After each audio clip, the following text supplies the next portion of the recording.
Hello friends, welcome to నవల హృదయం. ఈరోజు కథలోకి వెళ్ళిపోదామా? ఈరోజు కథ వసంత శిశిరం.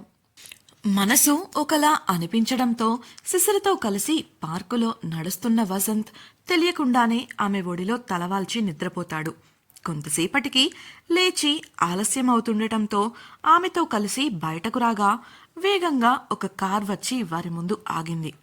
కార్ లైట్ల వెలుతురు కారణంగా ఆ కారు ఎవరిదో అర్థం కాక చేతులను ముఖానికి అడ్డుపెట్టుకుని చూడటానికి ప్రయత్నించారు ఇద్దరు.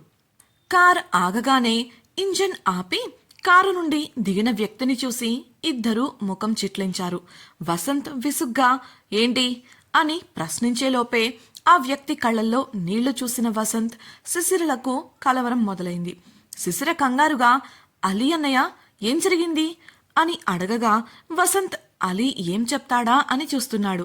అలీ అతి కష్టంగా ఏడుపును దిగమింగుకుంటూ బాధగా బొంగురుపోయిన గొంతుతో వసంత్ కళ్ళల్లోకి చూస్తూ అమ్మా అని చెప్పలేక అనగానే వసంత్ అప్రమత్తమయ్యాడు. వెంటనే అలీని పట్టుకుని అమ్మకేమైంది అని కంగారుగా అడిగాడు. అలీ కన్నీళ్లు తుడుచుకుంటూ హాస్పిటల్లో జాయిన్ చేశారు అన్న మాట చెప్పడం ఆలస్యం. వసంత్ ఆవేశంగా కారు డ్రైవర్ సీట్లో కూర్చున్నాడు. అలీ శిశిరలు కూడా వేగంగా స్పందించి కార్ ఎక్కగా చాలా వేగంగా దూసుకుపోయింది కారు. భానుమతికి ఏమైందో అన్న కంగారు శిశిరలో కరిగింది. అయితే ఆవిడంటే వసంత్కు మిగతా వారికి ఎంత ఇష్టమో తెలిసినదై వసంత్ మనసులోని కలవరాన్ని అర్థం చేసుకుంది. తన తల్లికి ఏమైందో అన్న భయం, బాధ వసంత్ మనసును కుదురుగా ఉండనివ్వడం లేదు. అతని ఆలోచనల వేగం అతడు కారును నడిపే వేగంలోనే తెలుస్తోంది. కన్నీరు చూపును మసకబారుస్తుంటే తల విదిలిస్తూ కారు నడుపుతున్నాడు వసంత్. అతని స్థితిని అర్థం చేసుకున్న శిశిర కార్ గేర్ రాడ్పై ఉన్న అతడి చేతిని సున్నితంగా పట్టుకుంది. వసంత్ దారిపై దృష్టి పెట్టగా ఆమె అత్తయ్యకు ఏమీ కాదు వాసుగారు, మీరు కొంత స్థిమితపడండి ముందు అని చెప్పింది. వెనుక సీట్లో కూర్చున్న అలీ పరిస్థితి ఇందుకు భిన్నంగా ఏం లేదు. అతడు బాధపడుతూ మౌనంగా ఉండిపోయాడు. చాలా తొందరగానే భానుమతిని చేర్చిన ఆసుపత్రికి చేరుకున్నారు వారు. కిషోర్ ద్వారా విషయం తెలుసుకుని నేరుగా ఐసీయూ దగ్గరకు వెళ్లారు. విషయం తెలిసిన వెంటనే కిషోర్ తగిన ఏర్పాట్లు చూసుకోవాలని నేరుగా హాస్పిటల్కి వెళ్లిపోయాడు. అంబులెన్స్లో భానుమతిని హాస్పిటల్కు తీసుకొచ్చేలోపే అతడు ఫార్మాలిటీస్ పూర్తి చేసి అన్నీ సిద్ధం చేయించాడు. భానుమతికి స్పృహ లేకపోవడం గమనించిన డాక్టర్ ఆమెను నేరుగా ఐసీయూకి తీసుకెళ్లారు. అలా ఇప్పుడు వసంత్ వాళ్ళు వెళ్లేసరికి భానుమతికి ఐసీయూలో ట్రీట్మెంట్ జరుగుతుంది. ఐసీయూ అద్దాల తలుపు గుండా లోపలికి చూసిన వసంత్కు ఆక్సిజన్ పెట్టినప్పటికీ కూడా కష్టంగా ఊపిరి తీసుకుంటున్న భానుమతి స్పృహ లేకుండా పడుకొని కనిపించింది. ఆ దృశ్యం అతడిని మరింత బాధకు గురిచేసింది. భానుమతిని బాధ నిండిన కళ్లతో చూస్తున్న వసంత్ ప్రక్కకు వెళ్లిన కిషోర్ సడన్ గా ఇంటి నుంచి కాల్ వచ్చిందిరా, అమ్మకు బాలేదని ఊపిరి తీసుకోవడానికి ఇబ్బంది పడుతున్నారని చెప్పారు. అంబులెన్స్ లో తీసుకువస్తుండగానే స్పృహ కోల్పోయేసరికి ఐసీయూకి షిఫ్ట్ చేశారు అని వివరించాడు. తన తల్లి పరిస్థితి ఏంటో తెలియక తల పట్టుకొని కూర్చుండిపోయాడు వసంత్. భానుమతి పరిస్థితి చూసి ఎప్పుడూ గంభీరంగా ఉండే వసంత్ కుమిలిపోవడం గమనించి అతడి ప్రక్కన కూర్చుంది శిశిర.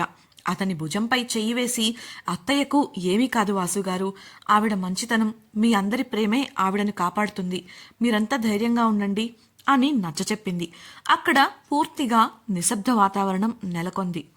అరగంట తర్వాత డాక్టర్ ఐసీయూ నుండి బయటకు రాగా తమ తల్లి పరిస్థితి కనుక్కోవాలని అతని దగ్గరకు నడిచారు వసంత్, అలీ, కిషోర్లు. డాక్టర్ మంచి వార్త చెప్పాలని, భానుమతి ఆరోగ్యం బాగుపడాలని ఆ భగవంతుడికి వేల దండాలు పెట్టుకుంది శిశిర. వసంత్ అమ్మకెలా ఉంది డాక్టర్ అని అడగగా అతడు వారందరినీ ఒకసారి చూసి ఇప్పటికి తను బాగానే ఉంది, కానీ ఆవిడ ఎందుకు పదే పదే స్ట్రెస్ తీసుకుంటున్నారు, ఆవిడకి విశ్రాంతి అవసరం, ఇది కనుక కంటిన్యూ అయితే ఆవిడను మేం భవిష్యత్తులో కాపాడలేం, ఇక మీ ఇష్టం అని చెప్పాడు. అలా చెప్పి అతడు వెళ్లిపోతున్న సమయంలోనే డాక్టర్ నళిని అతడికి ఎదురొచ్చింది. భానుమతి పరిస్థితి తెలుసుకొని బాధపడింది. గంటలో స్పృహ వస్తుందని, 24 గంటలు అబ్జర్వేషన్లో ఉంచుతామని డాక్టర్ చెప్పగా భానుమతికి స్పృహ రావడం కోసం ఎదురు చూస్తూ ఉండిపోయారు వారు. డాక్టర్ నళిని నర్స్ ద్వారా భానుమతి రిపోర్ట్స్ తెప్పించుకొని చూసింది. ఇప్పటి రిపోర్ట్స్తో పాటు పాత రిపోర్ట్స్ కూడా చూసిన ఆమె నొసలు ముడిపడ్డాయి. ఆమెకు ఆ రిపోర్ట్స్లో ఏదో ఒక కామన్ పాయింట్ కనిపించి కంగారుగా అన్ని రిపోర్ట్స్ తెరిచి చూడసాగింది. ఆమె ఈ వింత ప్రవర్తనకు అనుమానం వచ్చి కిషోర్ ఆమె దగ్గరకు నడిచాడు. అప్పటికి రిపోర్ట్స్ అన్ని పరిశీలించడం పూర్తయిన నళిని ఏం మాట్లాడాలో అర్థం కాక మోగబోయింది. నళిని, ఏం జరిగింది అని ఆమె భుజం తట్టి అడిగాడు కిషోర్. అతని ప్రశ్నతో మిగతా వారు కూడా ఆమె ఏం చెబుతుందా అని ఆసక్తిగా ఆమె వంక చూడగా నళిని కళ్ళు తుడుచుకొని, ఇలా చూడండి, ఇవి అమ్మ ఇప్పటి రిపోర్ట్స్, అలాగే ఇవి పాత రిపోర్ట్స్, వీటి తారీఖు చూడు, అన్నీ కూడా ఒకే నెల ఒకే తారీఖు, ఇదెలా సాధ్యం అంటూ కిషోర్ చేతికి రిపోర్ట్స్ అందించింది. కిషోర్ కూడా వాటిని పరిశీలిస్తుంటే నళిని చెప్పింది విన్న మిగతా వారు షాక్ అయ్యారు. ప్రతిసారి ఒకే తేదీన భానుమతికి ఇలా జరగడం ఏమిటో ఎవ్వరికీ అర్థం కాలేదు. ఆశ్చర్యంతోనే ఒకరి ముఖాలు ఒకరు చూసుకుంటుండగా అందరి ముఖాలలోనూ ఆ భావన ఉంది, కానీ వసంత ముఖంలో ఆ భావం కనిపించడం లేదు. అది చూసిన కిషోర్కు అనుమానం కలిగి వసంత్ అని పిలిచాడు. వసంత్ అతని వంక చూస్తుంటే, నీకు ఈ విషయం ముందే తెలుసా అని ప్రశ్నించాడు కిషోర్. సూటిగా ఉన్న వసంత్ చూపుతో పాటు అతని మౌనం కిషోర్కు సమాధానమైంది.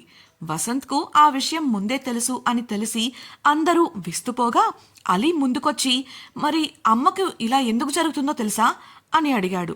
అందరూ వసంత్ సమాధానం కోసం చూడగా దీర్ఘంగా నిట్టూర్చి తల అడ్డంగా ఊపాడు వసంత్. అతని సమాధానం అందరికీ నిరాశనే మిగిల్చింది. అలీ వసంత్ పక్కనే కూర్చొని, అమ్మ నీకు అన్నీ చెప్తారు కదా, అమ్మను నువ్వు అడిగావా, తన మనసులో ఏముంది అని కనుక్కున్నావా అని అడగగా వసంత్ సమాధానం ఇవ్వలేదు. వసంత్ చూపులోనూ ప్రవర్తనలోనూ చాలా తేడా కనిపించింది శిశిరకు. అతని కళ్ళల్లోని నిరాశ ఆమెను నిలువనివ్వలేదు. వసంత్ పక్కనే అతనికి తోడుగా కూర్చొని ఎదురు చూస్తూ ఉంది. డాక్టర్ గంట అని చెప్పిన సమయం కాస్త 3 గంటలయ్యాక కానీ భానుమతికి స్పృహ రాలేదు. భానుమతికి స్పృహ వచ్చిందని నర్సు చెప్పగానే అందరూ ఆవిడను పలకరించాలని ఐసీయూలోకి వెళ్లారు. వసంత్ తలుపు దగ్గరే ఆగిపోవడం చూసి అతనితో పాటు నిలబడిపోయింది శిశిర. స్పృహలోకొచ్చిన భానుమతితో లోపలికి వెళ్లిన వారంతా బాధపడుతూ మాట్లాడుతుంటే వారికి కష్టంగా నవ్వుతూ సర్ది చెప్పింది భానుమతి. అంతటి పరిస్థితుల్లో కూడా ఆమె తన పిల్లలు తన గురించి బాధపడకూడదు అని వారికి సర్ది చెప్పాలని చూసింది. వసంత్ కోసం చుట్టూ చూసిన ఆమెకు ఐసీయూ బయట నిలబడి అద్దాల తలుపు నుండి తననే చూస్తూ కనిపించాడు వసంత్. ఆమె అతడి వంక చూడటమే అతడు అక్కడి నుంచి వెళ్లిపోగా అతన్ని అనుసరించింది శిశిర. అప్పటికే అతడు మనసులో ఏదో ఆలోచిస్తూ బాధపడుతున్నట్లు అర్థం చేసుకుంది. వసంత్ హాస్పిటల్ బయటకు నడిచి బయట లాన్లో ఉన్న బల్లపై నిస్సహాయంగా కూర్చుండిపోయాడు. అతన్ని అనుసరిస్తూ వచ్చిన శిశిర కూడా అతని పక్కనే కూర్చుంది. అతనితో మాట్లాడాలని ఆమె అనుకుంటుంది, కానీ ఏమని మాట్లాడాలో ఎలా మొదలు పెట్టాలో ఆమెకు అర్థం కాలేదు. శిశిర ఈ విధంగా ఆలోచిస్తున్నప్పుడే వసంత్ ఆమె ఒడిలో తలవాల్చాడు. అతడి కంటి నుండి కన్నీరు కారుతూ ఆ తడితో ఆమె దుస్తులు తడిచాయి. వెంటనే శిశిర అతని తల నిమురుతూ, అత్తయ్య దగ్గరకు మీరు కూడా వెళ్లాల్సింది కదా వాసుగారు, అసలు ఏం జరిగింది, మీ మనసులో ఏముందో నాతో పంచుకోండి, ఇలా మీరే బాధపడుతుంటే సమస్య ఎలా తీరుతుంది చెప్పండి అని సున్నితంగా ప్రశ్నించింది.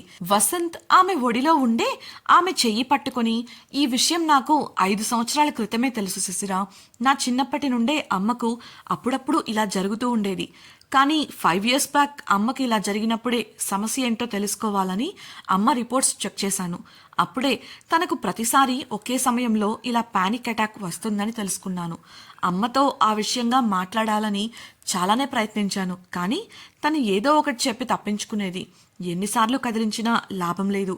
తన మనసులో ఏదో ఒక విషయం ఉంది, దానివల్లే తనకిలా అవుతోంది. ఆ విషయానికి ఈరోజు తేదీకి ఏదో సంబంధం ఉంది. అందుకే తనకు ఇలా అవుతుంది అని తెలుసుకోగలిగాను తప్ప వేరే ఏ వివరాలు తెలుసుకోలేకపోయాను. ఒక కొడుకుగా తన బాగోగులు చూసుకునే పనిలో నేను ఫెయిల్ అయ్యాను. అమ్మ నాతో అన్నీ చెప్తుంది, కానీ ఆ ఒక్క విషయం ఎప్పుడూ దాటవేస్తుంది. బహుశా తనకు నాపై నమ్మకం లేదేమో అని బాధపడ్డాడు. అందుకు శిశిర ఇచ్చిన సమాధానంతో అతని కళ్ళు మెరిశాయి. ఇంతకీ శిశిర వసంత్కు ఇచ్చిన సమాధానం ఏంటి? భానుమతికి నిజంగానే వసంత్పై నమ్మకం లేదా? ఆమెకు ఇటువంటి ప్రమాదం జరుగుతున్న తేదీకి ఆమెకు ఏంటి సంబంధం? ఆ విషయాన్ని వసంత్ కనిపెడతాడా? తెలుసుకోవాలనుకుంటున్నారా? అయితే ఛానల్ను సబ్స్క్రైబ్ చేసి వసంత శిశిరం రాబోయే ఎపిసోడ్స్ తప్పకుండా వినేయండి. అలాగే మీకు ఈ వీడియో నచ్చినట్లయితే లైక్ చేసి మీ సన్నిహితులతో షేర్ చేయండి. మీ అభిప్రాయాలను మాతో పంచుకోవడం కోసం కామెంట్ సెక్షన్లో తెలియజేయగలరు. ఇట్లు మీ నవలా హృదయం team. Thank you for listening.